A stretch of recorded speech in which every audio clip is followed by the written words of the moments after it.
Amis des colis de fans, bonjour. Alors colis de fans, ça fait 6 mois que j'en avais pas reçu. Et dernièrement, c'est Pascal qui m'a envoyé un colis plein de merveilles, comme d'habitude, que je vais avoir l'honneur et l'avantage de partager avec vous. Alors, voyons ça tout de suite. Bien, alors à tout seigneur, tout honneur, donc dans ce magnifique colis de fans, il y avait cet appareil Tektronix, un 1731, ce qu'on appelle parfois un moniteur de profil. C'est un appareil que l'on trouvait très fréquemment dans les studios de télévision et qui permet de monitorer, de vérifier la conformité des signaux vidéo. Là, ici, on peut voir de type PAL. Donc là, j'ai branché vite fait une petite caméra. D'ailleurs, on voit que voilà, quand je change l'image, on voit bien ici le signal qui change. Et voilà, on peut voir que ça permet de faire différentes mesures. Bon, je ne vais pas m'étendre sur cet appareil dans la mesure où, quand je serai à la retraite, j'ai prévu de faire toute une série de vidéos, en effet, sur les vidéos analogiques où cet appareil aura toute sa place. Mais pour l'instant, voilà, je me contente de vous montrer. On voit qu'il fonctionne, ma foi, très bien. Donc c'est un appareil qui est fait pour les signaux de type PAL. Et il était souvent associé à un autre appareil qui s'appelle un vectorscope, donc ça j'en ai pas, mais qui permettait de faire d'autres sortes de mesures sur ces signaux. C'est bien sûr inspiratif que dans des studios télé, par exemple, il s'assure que le signal soit exactement conforme et de bonne qualité, vu qu'après c'est diffusé à des millions de téléspectateurs. Alors dans ce colis de fan, il y avait aussi ce multimètre qu'on peut voir, Chauvin-Arnoux, un 5220. Je rappelle que Chauvin-Arnoux, c'est un constructeur d'appareils de mesure qui a, si je me rappelle bien, aussi racheté Metrix. Et là, nous avons donc un multimètre voilà, qui a priori a l'air de bien fonctionner. Voilà, donc c'est toujours utile. On voit qu'il a été recalibré en 2012 par Manu Mesure. C'est bien sûr quelque chose que on peut utiliser. Alors il y avait avec cet appareil, cet adaptateur qui est ma foi assez intéressant et qui montre quelque chose que je vous ai déjà présenté, qui s'appelle une bobine de Rogowski. Les bobines de Rogowski sont des dispositifs qui permettent de mesurer des courants alternatifs dans des conducteurs. Et l'avantage par rapport je veux dire, aux pinces dont on a l'habitude, c'est que il n'y a pas de noyau en fer, c'est beaucoup plus linéaire et ça monte généralement plus haut en fréquence. Donc c'est des bobines qu'on peut ouvrir, on voit comme ça, donc ça permet de les passer à l'intérieur du conducteur. Voilà, on passe ça autour du fil que l'on veut mesurer, et là on voit que, bien sûr, par définition, ça assure une bonne isolation. Là on voit 600 volts, 1000 volts en 4.3. Et là, on peut voir que donc à l'intérieur, il y a un dispositif qui permet de l'alimenter, de l'amplifier. Et on voit que derrière, voilà, ça va rendre 100 millivolts par ampère sur la gamme 30 ampères et 10 millivolts sur la gamme 300 ampères. Donc on voit que ça peut mesurer jusqu'à 300 ampères, ce qui est un courant assez important. Par contre, gardez à l'esprit que ça ne permet de mesurer que des courants alternatifs. La bobine de Rogowski ne marche pas en continu.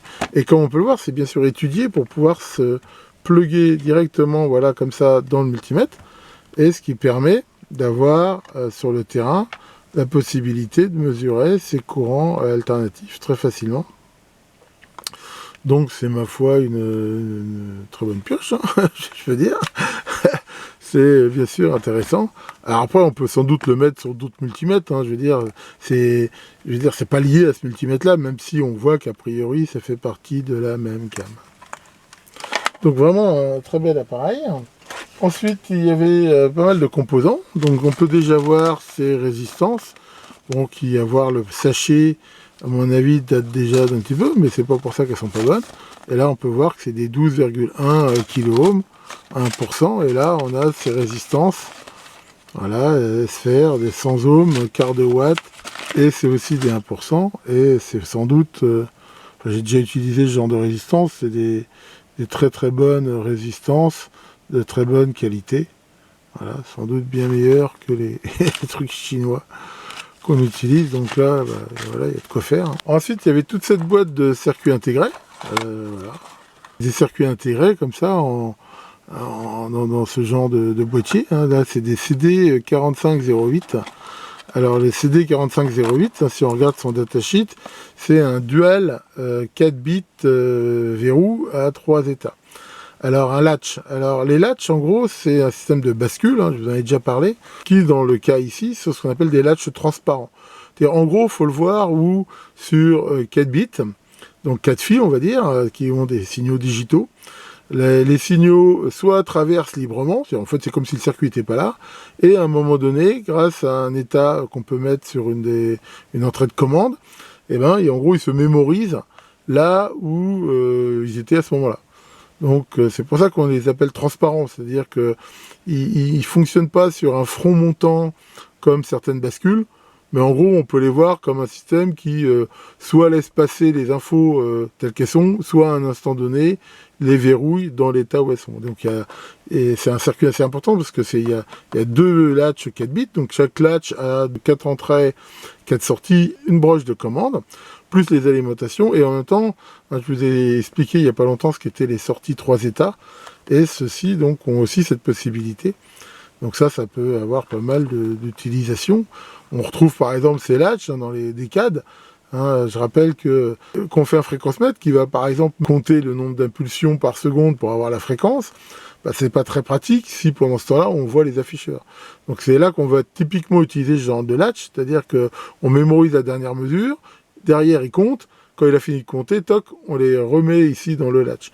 En TTL, le trio infernal que tout le monde a connu, qui était le 7490, le compteur décimal, le 7475, justement un quadruple latch, et derrière le 7447 qui était décodeur 7 segments.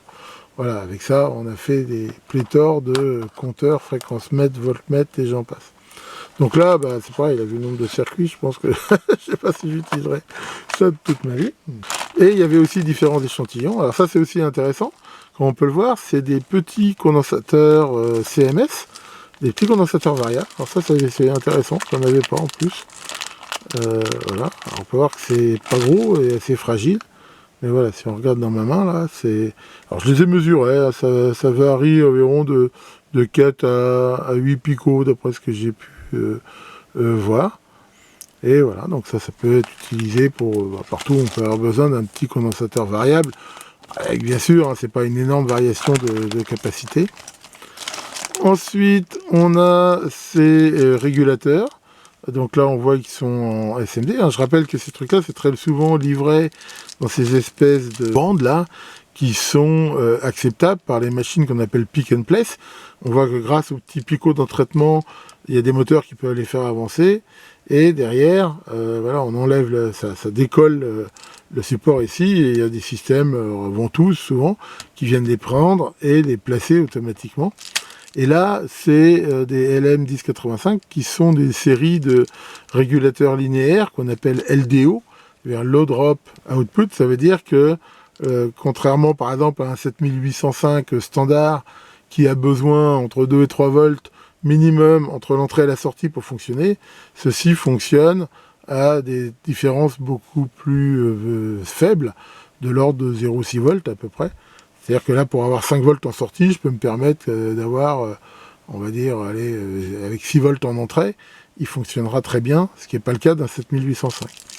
Donc ça peut bien sûr être utilisé très facilement. On voit que c'est des composants neufs. Là, on a des triacs, on peut voir 6 ampères, 400 volts, alors qui sont dans des boîtiers assez aussi intéressants. Voilà. On peut voir que en fait, il y a une des connexions, c'est directement là le corps qui était éventuellement mis sur un radiateur, donc il faut bien sûr un radiateur isolé. Et alors souvent ces trucs-là, c'était Certi. Bon, ça se fait plus tellement maintenant. Je sais pas si voilà, on voit un dead code 7003, donc ça veut dire que ça a été fabriqué dans la 3e semaine de 1970. Donc on peut pas dire que c'est de la toute première jeunesse, mais enfin moi il n'y a pas de raison qu'il ne fonctionne pas. Apparemment c'est pareil, c'est des composants neufs. Ensuite on avait ici un certain nombre de circuits. Alors là, il y a marqué buffer 256K, en fait non, c'est de la RAM. C'est de la RAM dynamique 256K fois 1 bit. C'est-à-dire que généralement on les mettait par groupe de 8 pour avoir 256K x 8. Donc la RAM dynamique, hein, qui est de la RAM qui est, enfin je ferai un jour je pense une vidéo dédiée là-dessus, mais c'est de la RAM qui nécessite d'être en perpétuellement avoir un traitement, qu'on appelle le rafraîchissement, dans la mesure où chaque élément de mémoire est contenu dans la capacité parasite en fait entre la grille et la source d'un MOSFET, mais comme toute capacité elle a tendance à se décharger. Donc l'idée c'est que périodiquement on va la recharger dans l'état où elle est, un 1 ou un 0. Et donc voilà pour ces mémoires. Ensuite on a ici un certain nombre de transistors. Voilà, donc je les ai regardés. Donc là on a des transistors comme ça en boîtier TO18. Là on peut voir c'est des BSX51. Bon, je ne sais pas exactement ce que c'est. Là on a des BF255, hein, c'est des transistors de légende, ça a été très utilisé. On peut voir aussi là certains transistors dans ces boîtiers là. C'est pareil, ça se fait plus tellement ça. Là on peut voir que c'est des IRF 297. Voilà, c'était souvent en effet des petits transistors MOSFET qui ont comme ça cette espèce de petite collerette là. Ça permet peut-être de les refroidir un peu. Enfin, voilà, donc c'est pareil, c'est des transistors neufs, a priori sans doute tout à fait fonctionnels. Alors si on continue, on avait aussi là, ça c'est des amplis audio, et on peut voir, alors ça rappellera sans doute des souvenirs à certains, c'est qu'ils viennent sans doute d'un magasin Tandy. Je rappelle qu'il y a eu pendant une période des magasins Tandy en France, malheureusement ça n'a pas duré longtemps, il y en avait même un au Sable d'Olonne, et voilà, donc ils distribuaient Archer, qui est une société qui vendait énormément de composants, de kits aux États-Unis. Et là, on peut voir que c'est un TDA 1520, donc c'est un amplificateur 20 watts IFI, qui, on voit avec très peu de composants extérieurs, permet de faire un amplificateur, je veux dire, audio IFI assez facilement.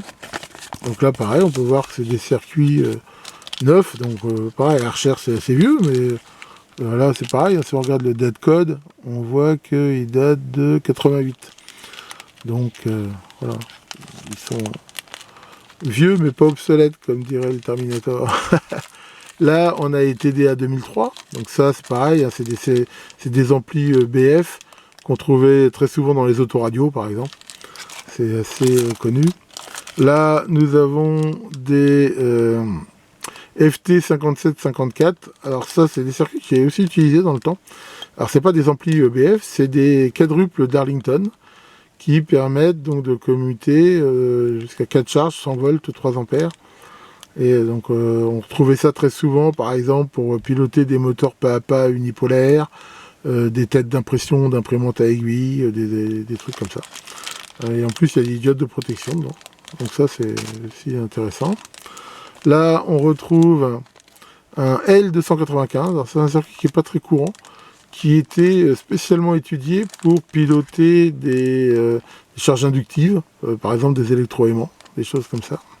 Là, on a des STR 58041. D'après ce que j'ai pu voir sur le datasheet, c'est pas réellement des régulateurs de tension, on va dire, c'est une partie des transistors ballast qu'on peut utiliser dans des alimentations, mais on voit qu'ils ont la particularité de tenir jusqu'à 600 volts. Donc on retrouvait sans doute ça plutôt dans les alimentations de télé ou des choses comme ça. Là on a un TEA 1039, pareil, un circuit très connu, qui était utilisé dans les alimentations à découpage. Et là, alors ces circuits-là, ça c'est des circuits qui étaient utilisés dans les télés à tubes, les télés cathodiques, et qui maintenant voilà, ont plus tellement d'utilité. C'est des système d'amplification sur les bobines de déviation et tout ça. Donc voilà, en même temps, il y avait dans ce colis des supports tulipes, voilà, livrés comme ça, qu'on peut voir dans ces rails.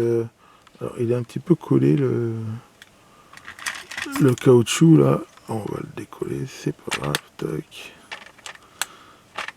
Grâce à mon super scalpel, voilà. Voilà. Et donc là, je rappelle que ces supports dits tulipes, on voit qu'ils sont, je veux dire comme ça, ronds, sont de très très bonne qualité comparé aux supports pas chers, lire plastique noir là. Enfin ça, je vous en ai très souvent parlé. Moi, j'utilise que des supports Tulip comme ça. Donc là, on peut les utiliser, voire des fois, ça se recoupe si on a besoin d'avoir des barrettes. Par exemple, si je voulais l'utiliser avec des pattes comme ça, alors là, c'est peut-être un peu gros. Enfin voilà, on peut bien sûr utiliser ça, donc ça me servira certainement.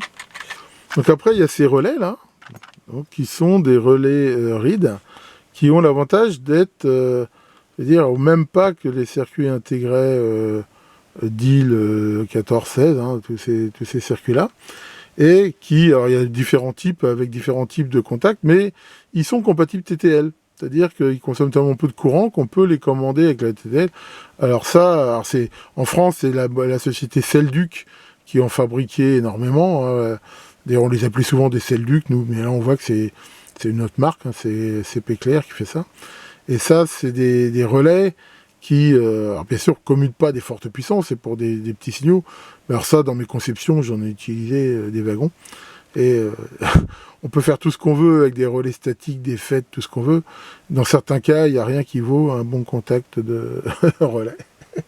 Voilà, et pour finir, il y avait ici toutes ces EPROM qui ont dû être récupérées sur différentes choses. On voit Blitz, assembleur, Minitel V1. Et donc ces différentes EPROM, hein, je rappelle que on peut voir grâce à cette fenêtre-là qu'elles sont effaçables aux ultraviolets. Hein, donc on a des lampes ultraviolettes sur certaines longueurs d'onde. Si on les expose de temps suffisant, elles vont toutes s'effacer. C'est-à-dire en fait, tous les bits vont revenir à 1 dedans. Et avec le programmeur adapté, hein, je vous en ai déjà montré, on peut éventuellement les reprogrammer comme on veut. Donc ça c'est pareil, ça a été énormément utilisé. Sachant qu'il y a même eu des versions qu'on appelle OTP, c'est-à-dire qu'ils n'ont pas de fenêtre, et OTP pour One Time Program. C'est-à-dire qu'en fait, dans ces mémoires-là, ils n'ont jamais réussi à faire ces fenêtres-là de quartz, je veux dire, assez étanches pour les mettre sur des boîtiers plastiques. Donc tous ces trucs-là, c'est forcément des boîtiers de céramique. Les boîtiers de céramique, ça coûte très cher.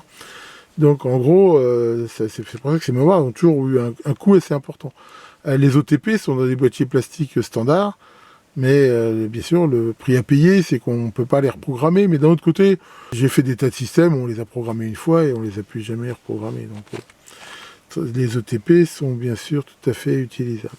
Voilà pour la présentation de ce super colis de fan. J'espère que ça vous aura intéressé. Donc encore un grand merci à Pascal pour toutes ces merveilles. Encore une fois, hein, si jamais ça vous intéresse aussi hein, de participer, vous pouvez me joindre à mon adresse info@sirop.org.